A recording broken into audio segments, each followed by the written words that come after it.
Et pour clore ce forum live Libération consacré aux cités numériques, quand Internet change nos villes, en partenariat avec Google, nous allons parler numérique et écologie pour explorer et comprendre les liens complexes et souvent ambivalents qui unissent le numérique et l'environnement.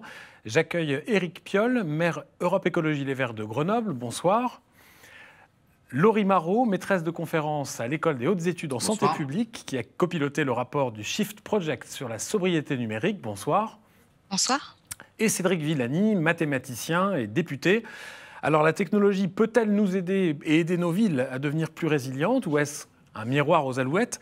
Cédric Villani, comment fait-on la part des choses entre les bienfaits et les inconvénients du progrès technologique ? Merci. D'abord, pour lancer le sujet, je vais dire qu'aujourd'hui, le numérique est en crise de sens. On a tous vécu pendant une décennie un numérique, une informatique qui grimpait en puissance, qui grimpait en vitesse. Le disque dur de mon adolescence, c'était 10 mégaoctets. Aujourd'hui, c'est 1000 gigaoctets, c'est le cloud, tout ce que vous voulez. Et pendant des décennies, on s'en est accommodé.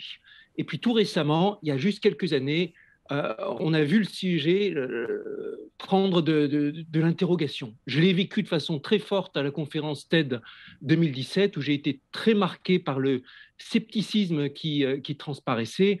Il y avait les performances, le gain de performance qui était en train de marquer le pas, les lois de Moore qui cessaient de s'appliquer, l'impact économique qui se faisait attendre. On se disait, bon, à part les géants du numérique qui tirent leur épingle du jeu, les entreprises sont toujours dans une situation aussi tendue malgré les bienfaits du numérique. Et puis le sens, dans une période de grande catastrophe écologique, dans une période d'extrême tension sur l'environnement, en quoi l'informatique nous aide à affronter cette crise. Et en 2018, mon rapport sur l'intelligence artificielle abordait ce thème explicitement avec un chapitre qui était consacré au rapport ambivalent de l'intelligence artificielle, mais plus généralement du numérique, sur l'environnement. Et quels avantages, quels inconvénients ? Les avantages, ils sont diffus, ils sont difficiles à quantifier. L'informatique, l'algorithmique, ça aide partout. Mais ça aide aussi bien les secteurs nuisibles que les secteurs utiles.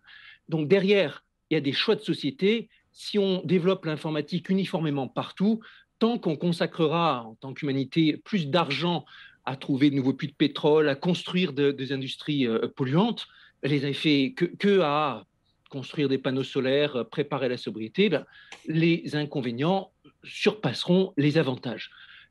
Le développement du numérique en tant que tel ne va pas être bon ou mauvais si on ne fait pas les durs choix politiques. Et comme aujourd'hui notre trajectoire elle est mauvaise, comme aujourd'hui très clairement nous sommes plus dans une attitude de pollueur que de préserveur de l'environnement, l'impact du numérique globalement à travers nos activités, il est négatif.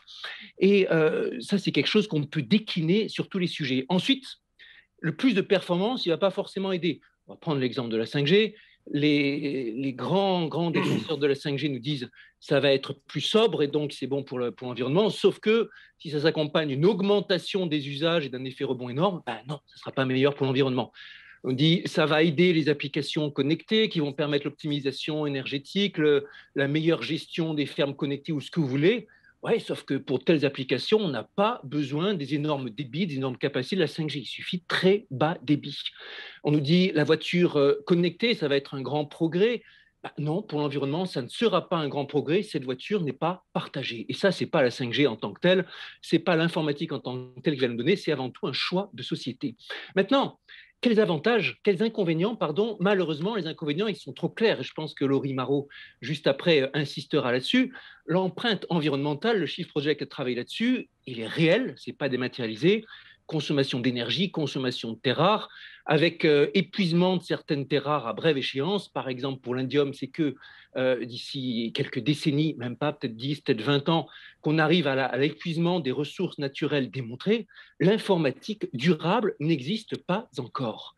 Et on peut faire des débats sur le coût, sur la façon dont les coûts vont être plus sobres et dont ça va se faire naturellement. Je ne crois pas à l'évolution naturelle de la chose. S'il n'y a pas un vrai choc dans l'ensemble du système sur la réflexion sur comment mettre en place un numérique sobre, cette empreinte négative, elle ne diminuera pas de soi. Enfin, Ma dernière remarque, l'informatique est allée de pair avec une confiscation énorme de nos attentions, de nos énergies, de l'ensemble de nos activités, de toute l'énergie que notre société passe, toute cette énergie qui, à un moment, devient plus, confisque la réflexion sur d'autres sujets plus efficaces sur la lutte pour l'environnement. Ouais, donc on voit bien, le toujours plus n'est pas une solution. J'aimerais qu'on s'arrête justement sur cette idée de sobriété. Laurie Marot, vous avez participé donc au rapport du Shift Project sur la sobriété numérique. Peut-on et comment fait-on pour imaginer un développement numérique durable ? Déjà, je voudrais commencer par une bonne nouvelle qui est que nous avons aujourd'hui des élus de la nation qui comprennent le sujet à traiter. Et donc ça, c'est déjà une très très bonne nouvelle. Et je pense que Monsieur Villani conviendra du fait qu'il n'est pas nécessaire d'avoir une médaille Fields pour comprendre grosso modo les tenants et les aboutissants de la question numérique et environnement. Il suffit de lire les excellents rapports du Shift Project. Merci beaucoup. Effectivement, il y a une empreinte environnementale qui est tout à fait réelle. On a aujourd'hui une augmentation de cet impact environnemental qui est équivalent à une croissance du domaine du numérique qui est de 6% par an. À peu près 3,5% des émissions mondiales sont dues aujourd'hui aux activités numériques. Donc, c'est à peu près l'équivalent de la flotte mondiale de camions et puis 2 fois les avions. On a plus de 50 millions de tonnes de déchets électroniques par an, dont à peu près les 3/4 ne sont jamais recyclés, finissent dans des décharges et peuvent polluer les sols, entre autres, en plus de tous les impacts sur la santé humaine que cela peut engendrer. J'aimerais, moi, pour ma part, revenir, une fois qu'on a commencé à poser ces constats, du coup, sur la nécessité de l'évaluation. Donc, il y a une véritable nécessité d'évaluer quels sont ces impacts environnementaux au départ. Et cette nécessité de l'évaluation des impacts environnementaux, je pense qu'elle a été un tout petit peu empêchée pour 2 raisons. D'une part, c'est l'ambivalence technologique qu'a cité M. Villani juste avant. C'est-à-dire qu'on a souvent dit, oui, certes, le numérique a des effets négatifs, mais il a aussi des effets positifs. Finalement, n'allons pas trop nous embêter et laissez-nous nous accommoder de nos joujoux et les développer à l'envi.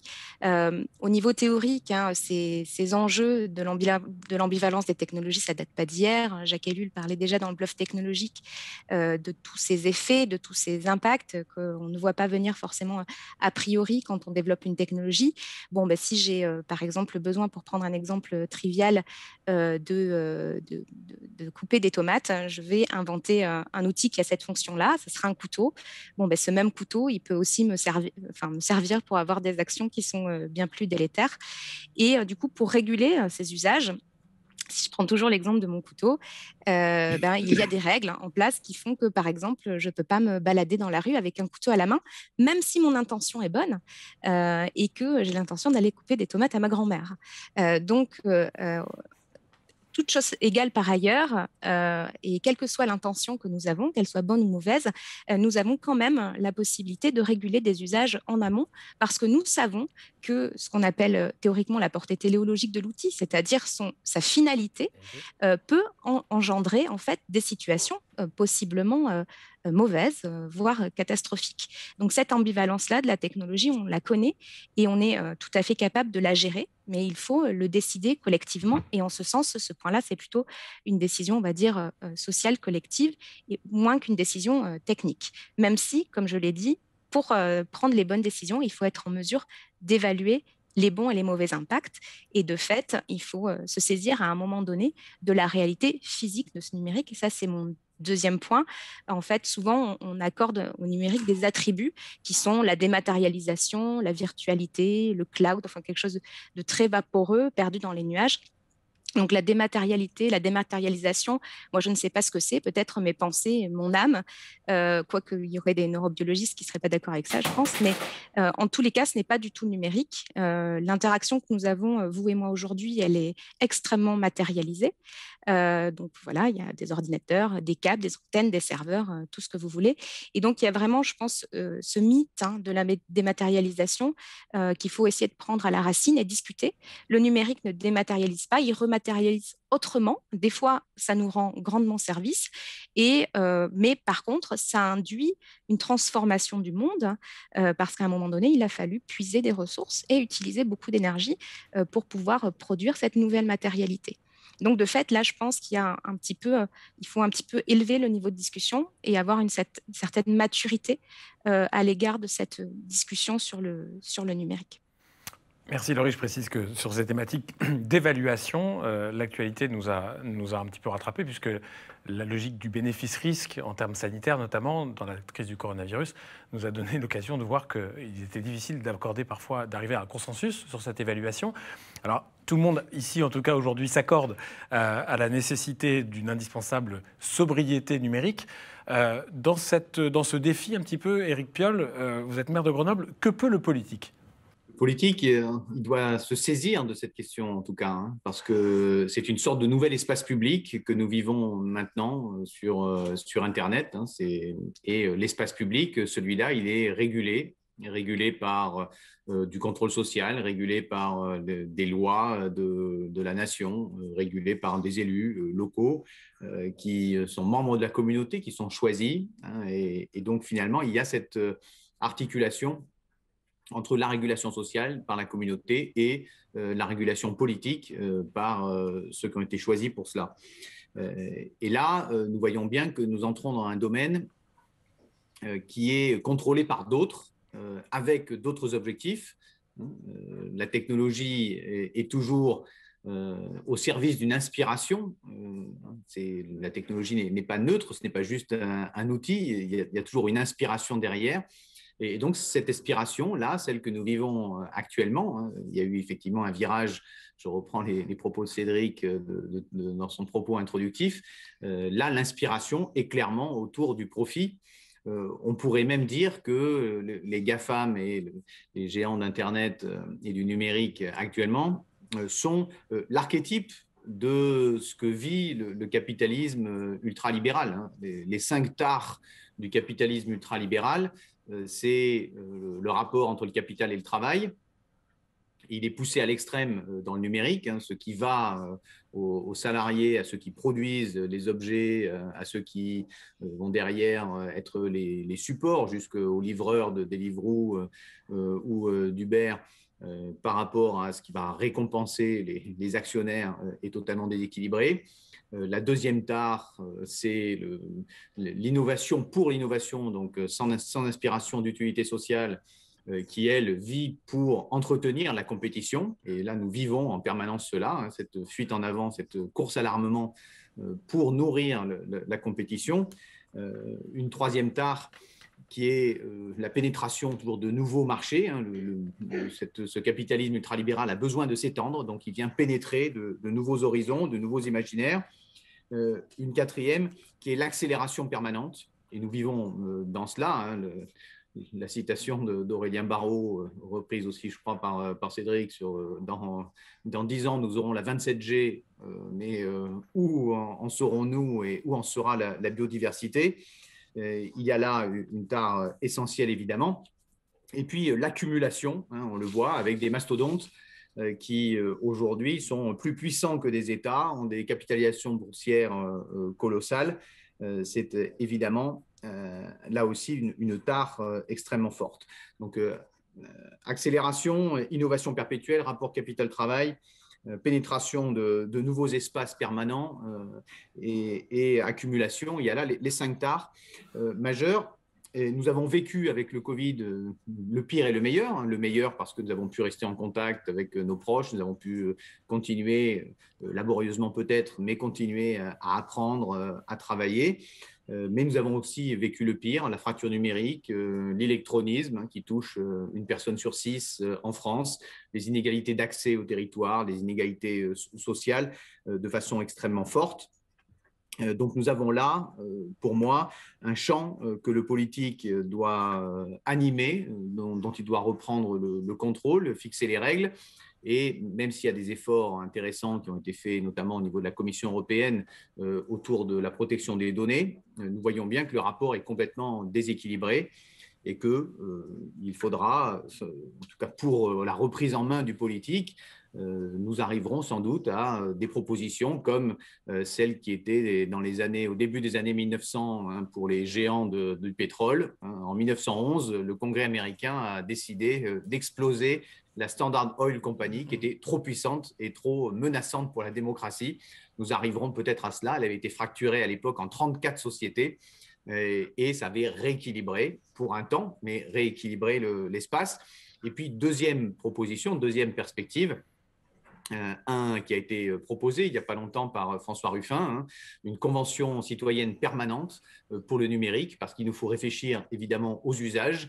Nous avons su faire cela pour la bioéthique, nous devons faire cela aussi pour le numérique, réfléchir aux usages en rassemblant de façon permanente les collectivités, l'Europe, les associations environnementales, les travailleurs précarisés, les universitaires, le monde des entreprises du numérique soutenable, les citoyens, les professionnels de santé.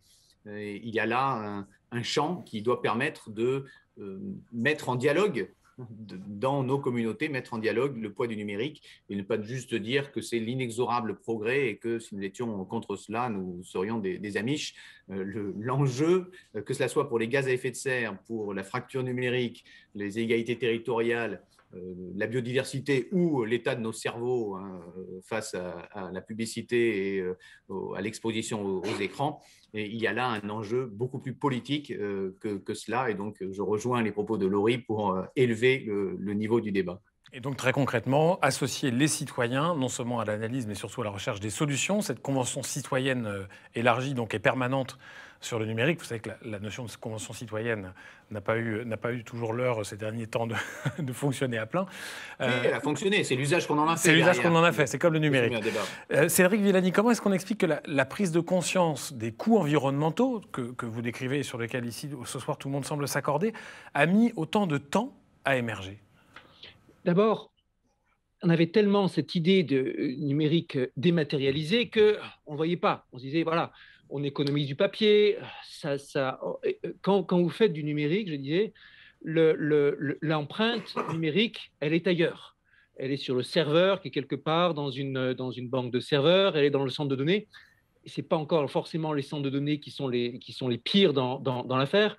Elle est dans l'infrastructure que vous avez développée, elle est dans la construction de tous les téléphones portables et de tous les ordinateurs. Tout ça, ça se passe ailleurs, vous ne le voyez pas. Et donc, on a eu cette illusion aussi. C'est un domaine qui, comme n'importe quel domaine en croissance exponentielle, commence très doucement, ensuite croît très vite. Et donc, il s'est passé un moment avant qu'on réalise ça. Et ça a été, je dirais, ça a été un vrai choc pour beaucoup de gens qui croyaient de bonne foi que l'informatique allait résoudre tous les problèmes du monde.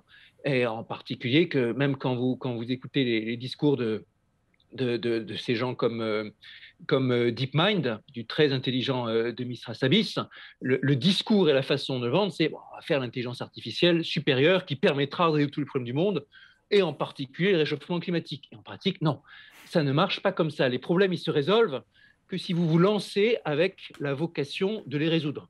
Je vais prendre quelques exemples positifs, on va dire. Prenez l'exemple de le périple à travers le monde du voilier Tara, Fondation Tara Océan, Romain Troublé, tout ça.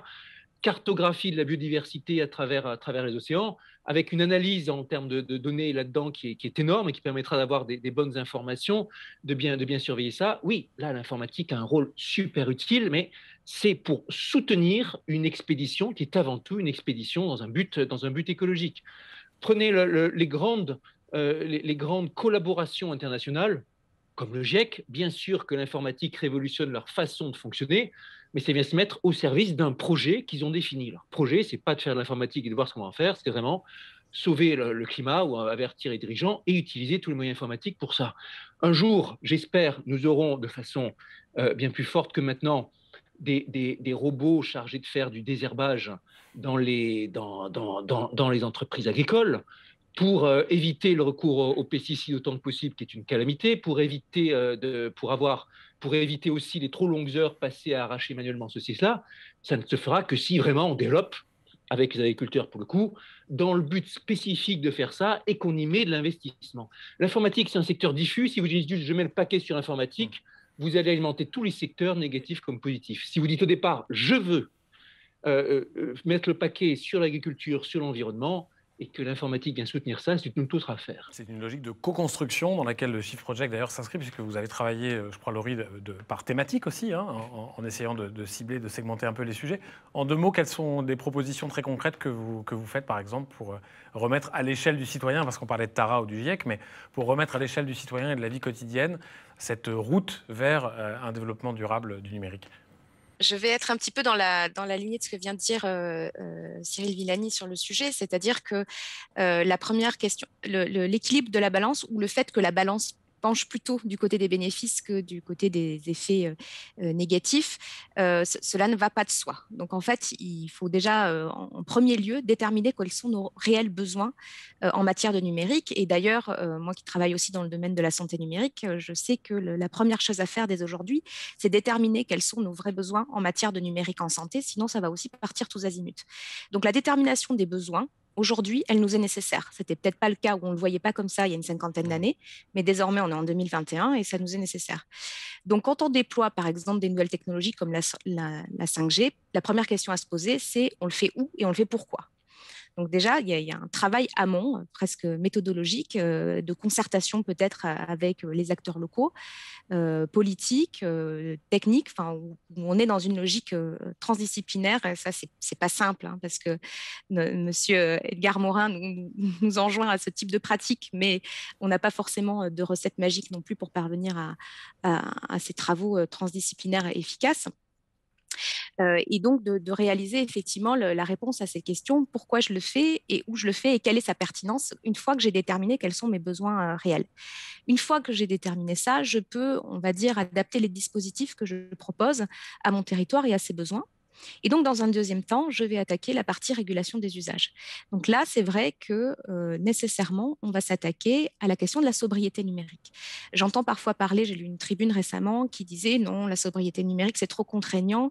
Parlons plutôt de responsabilité numérique, où chaque acteur individuellement saura où il doit s'arrêter en matière de consommation numérique, etc. Donc ça, on voit bien que c'est un vœu pieux, qu'évidemment, ça n'a aucune réalité concrète et que si à un moment donné, on n'est pas dans une logique de régulation aussi des usages, même de la production, hein, parce qu'on peut parler d'éco-conception, d'obsolescence programmée pour tous ces dispositifs numériques, eh bien, on ne va pas s'en sortir parce qu'aucune entreprise ne voudra sacrifier de son chiffre d'affaires face à ses concurrents qui iront toujours plus vite. Donc voilà, c'est un peu les deux axes. Donc la première, c'est analyser la situation et le deuxième axe, c'est réguler les usages et voir en pratique si la balance penche effectivement du côté des bénéfices.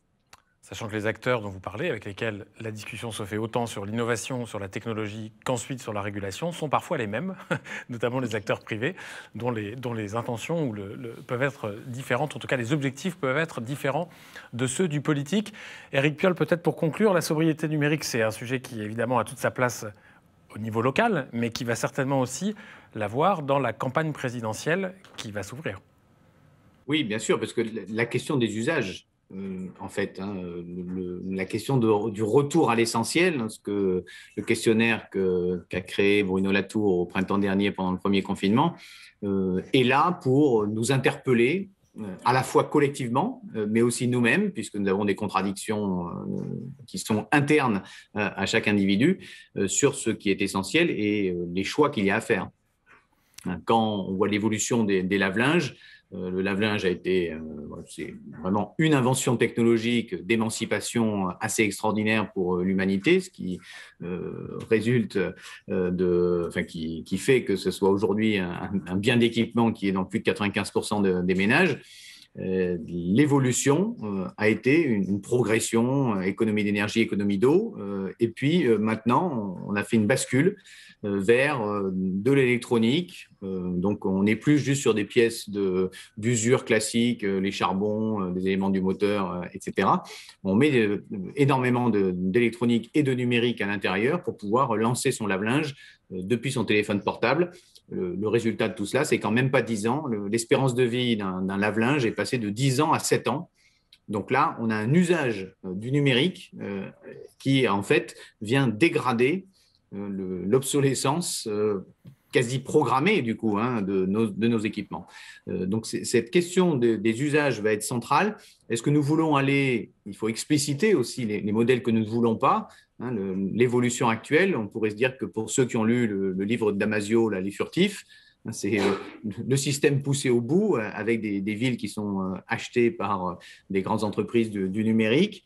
Là, nous avons les éléments en main. Les scientifiques nous disent vers quoi nous allons. Le Haut Conseil pour le climat a émis un rapport en décembre dernier qui était extrêmement clair. Et pour moi qui suis industriel, en plus, qui ai passé 18 ans dans l'industrie, dont 10 dans l'industrie du numérique, il y a là aussi une nécessité d'atterrissage. Tout ça, ça n'est pas des choses, des objets qui tombent du ciel. Il y a des usines derrière. Moi, je pilotais certaines de ces usines. Il y a des data centers, effectivement, derrière. Il y a des déchets, 54 millions de tonnes de déchets en courbe exponentielle. Il y a de la pollution. Il y a tout cela. Et donc, réemboîter ces processus dans des objectifs plus larges, c'est fondamental. Et en fait, ça va être fondamental dans le numérique, comme ça l'est dans l'agriculture, la mobilité, le logement ou les grands champs en fait, de notre vie quotidienne, parce que le numérique est maintenant un des grands champs de notre vie quotidienne. Voilà, et donc tout ça est très matériel, comme le disait Laurie Barraud tout à l'heure, et non pas virtuel. Le numérique sera donc ce que nous déciderons d'en faire, et rien n'est joué, ou en tout cas rien n'est perdu, si on veut rester positif, entre le numérique et le développement durable ou l'environnement. C'est à nous, c'est à vous, c'était à tous ensemble d'en décider. Merci à tous les trois pour votre participation à cette table ronde. Ainsi s'achève ce forum live Libération. Merci à Tania Kahn qui en a assuré la rédaction en chef, à Fabrice Drouzy pour le supplément à lire dans les colonnes de Libération et à toute l'équipe du forum live Libération qui vous donne rendez-vous dès maintenant sur notre site pour prolonger la réflexion et le débat avec les tribunes de nos invités à lire sur le www.libération.fr. Bonne soirée à tous.